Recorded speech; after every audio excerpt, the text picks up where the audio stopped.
Remember when you were a kid and you'd go to the video store and you'd want to rent a game, but the only thing you'd have to go on is the label? It's kind of one of those weird things where you don't really get that anymore, but you would see some of the labels that would tell you what was going on, and they'd give you a pretty decent description, and others would just flat out lie to you. I'm not sure if everybody has had that experience, but it got me thinking a little bit more about video game labels.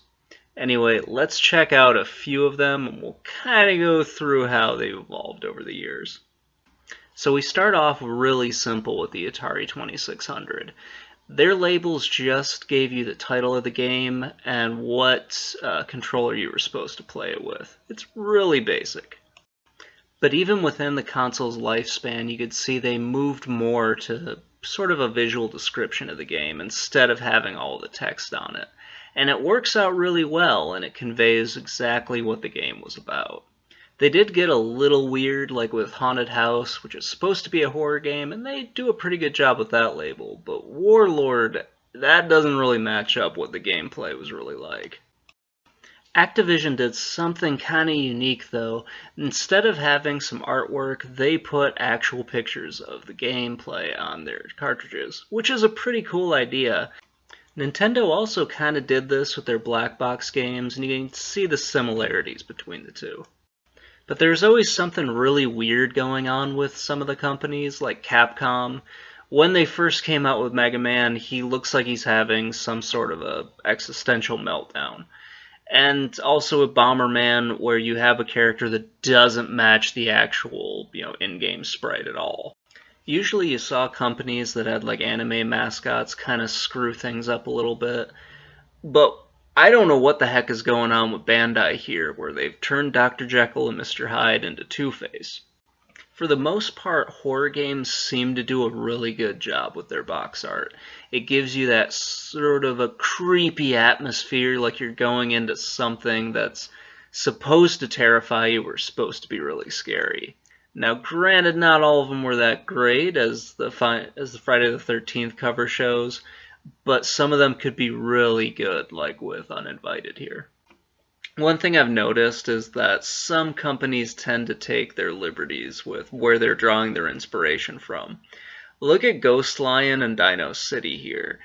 They kind of look a little bit similar. It's not the exact same, but you can tell that they've grabbed a few of the similarities from each other, or at least that's what it looks like.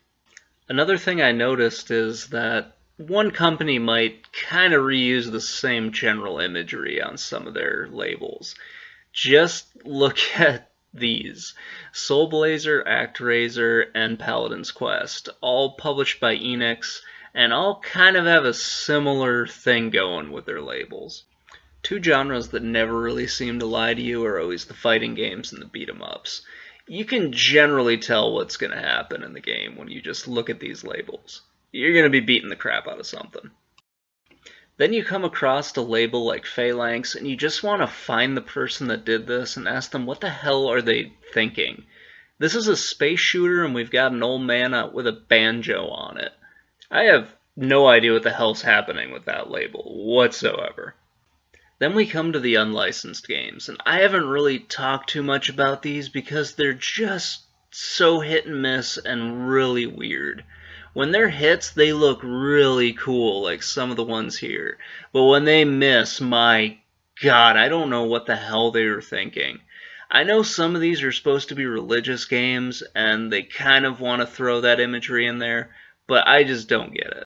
And then we follow that up with whatever the hell Sega was thinking with the Master System. These are two of the Sega cards, and I just went ahead and threw the game in between the two boxes because why would you show me a copy of the game on the box art?